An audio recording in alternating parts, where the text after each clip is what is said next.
तुम्ही पाहू शकता आता म्हणजे पूर्ण पहिला हात झाला होता आणि आता हा दुसरा हाताचा म्हणजे पहिलाच हात चालू चौघड. तर अशा पद्धतीने आता इथं आपली मित्रमंडळी सगळे इथं आले होते, कसा हात आहे कसा नाही. तर अशा पद्धतीने चालू आहे मित्रांनो. तर नमस्कार मित्रांनो, पुन्हा एकदा आपल्या नवीन व्हिडिओमध्ये तुमचं खूप स्वागत आहे मित्रांनो. तर तुम्ही पाहू शकता आता आपल्या साईडवरती पूर्ण मुरुम भरून झाला होता आणि मुरुम भरून झाल्यानंतर तर मित्रांनो मला पुन्हा आवर्जून सांगावंसं वाटतं की आपण 2 टप्प्यामध्ये मुरुम भरला होता, एक अर्धा भरला होता. कारण की 2 टप्प्यामध्ये भरण्याची गरज अशी होती की आपल्या बेसमेंटची हाईट जास्त असल्यामुळे जर आपण एकच टप्प्यामध्ये जर मुरुम भरला तो व्हायब्रेटर किंवा मुरुम दाबण्याची जर जी क्रिया असते ती थोडी कमकुवत असते. आणि जर 2 टप्प्यामध्ये जर आपण मुरुम जर भरला आणि 2 टप्प्यामध्ये मुरुम भरल्यानंतर आपण पहिला टप्पा ज्यावेळेस भरला तर त्यावेळेस आपण JCB दाबून घेतलं होतं आणि पाणी मारून घेतलं होतं. आणि हा दुसरा टप्पा भरल्यानंतर आता हा व्हायब्रेटर करतो. तर बरेचसे माझ्या मित्रांना म्हणजे मी बरेचशा साईटवरती पाहिलं होतं आणि व्हिडिओमध्ये पण पाहत असतो तर जे आपलं जे व्हायब्रेटर असतं प्लेट व्हायब्रेटर, तर त्यांनी बरेचसे माझे मित्रमंडळी म्हणजे धम्मस करीत असतात. तर ती एकदम चुकीची पद्धत आहे. ती व्हायब्रेटरचं काम हे वेगळं असतं, मी त्याला दुसऱ्या व्हिडिओमध्ये सांगेन. पण सगळ्यात महत्वाचं जर तुम्हाला धम्मसच जर करायचं असेल, तुमच्या बेसपीटला जर दाबायचं असेल तर हे मशीन योग्य आहे. हे एकदम जबरदस्त पद्धतीने काम करीत असतं. तुम्ही पाहू शकता इकडे जवळ येऊन दाखवा त्यांना की कशा पद्धतीने त्यांनी हा पहिलाच हात आहे आणि हा पहिला हात त्यांनी कशा पद्धतीने आता इथं रिझल्ट पाहतो दाबण्याचा. कमीत कमी आपला जो मुरुम आहे मुरुम दाबण्याची त्यांनी 5 ते 6 इंच हा खाली मुरुम दाबला. म्हणजे इतका प्रॉपर पद्धतीने इतक्या जबरदस्त पद्धतीनं हे मशीन धम्मस करतं. आणि सगळ्यात महत्वाचं म्हणजे जर आजच्या आपण धम्मस करताना जर काळजी घेतली, भविष्यात जी आपली फरची येणारी ती फरची बसू शकत नाही. त्याच्यामुळे होता होईल तेवढं तुम्ही ज्यावेळेस तुमच्या बेसप्लेटमध्ये मुरुम भरणार आहे, मुरुम भरण्याच्या वेळेस पाणी मारणं असो, पाणी मारल्यामुळे कमीत कमी आपला जो मुरुम आहे तो म्हणजे एकदम सट होण्याची किंवा बसण्याची जी शक्यता असते ती 30 ते 40% असते. आणि भरपूर 2 ते 3 दिवस आधी पाणी मारल्यानंतर तर 3ऱ्या-4थ्या दिवशी आपल्याला अशा पद्धतीनं धम्मस करून घ्यायचं. आपल्यासोबत आता रोहित भाऊ आहे, त्यांचंच काम आहे, त्यांची साईट आहे स्वतःची. तर ते सांगतील आपल्याला की त्यांनी कशा पद्धतीने आणि किती दिवस पाणी मारलं होतं. रोहित भाऊ नमस्कार. नमस्कार. तर तुम्ही तुमच्या साईटवरती तुमचं घर आहे स्वतःचं, तुम्ही कशी काळजी घेतली, पाणी कसं मारलं, मुरुम कसा घेतला? मी 8 दिवस सारखं पाणी सोडून द्यायचे. बर.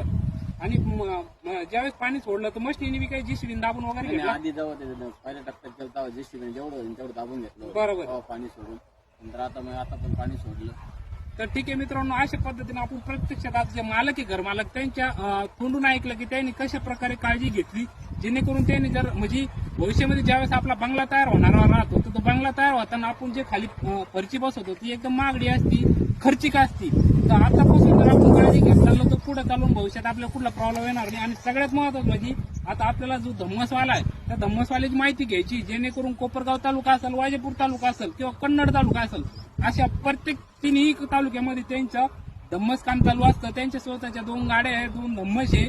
तर ते आपल्याला सांगतील का कशा पद्धतीने ते धम्मस करतात आणि त्यांचा नंबर पण देणार आहे ते, जेणेकरून माझे जेवढे पण नवीन घराचे कामगार असतील त्यांना तो नंबर घेतल्यामुळं त्यांच्या घराच्या धम्मसाठी ते त्यांना संपर्क साधून आणि त्यांना बोलू शकतात त्यांच्या सोयीसाठी. तर भाऊ नमस्कार.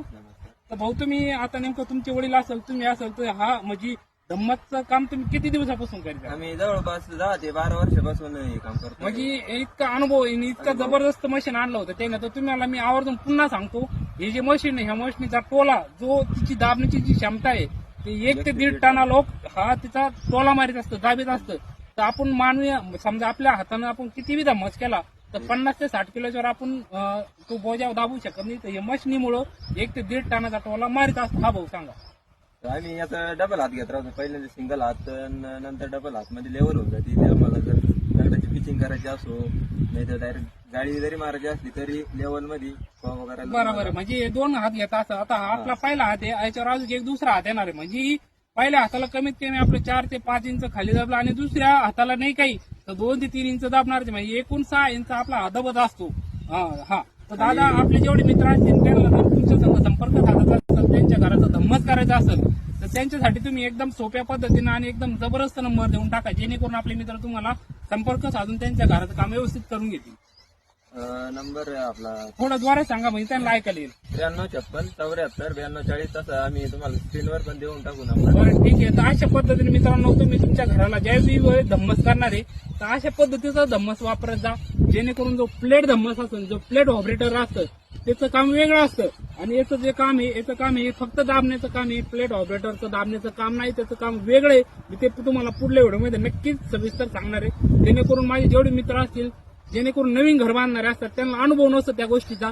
त्यामुळे मी तुम्हाला हा व्हिडिओ आवर्जून घेतला आणि माहिती कशी वाटली मला नक्की कमेंटद्वारे सांगायचं आहे मित्रांनो. आणि जेवढे पण माझे नवीन मित्र असतील ज्यांनी मला आतापर्यंत फॉलो नसेल केलं त्यांनी आपल्याला फॉलो करून घ्यायचे जेणेकरून माझे नवीन जे घराचे व्हिडिओ आहे तेपर्यंत सगळ्यात आधी तुमच्यापर्यंत येतील मित्रांनो. धन्यवाद मित्रांनो.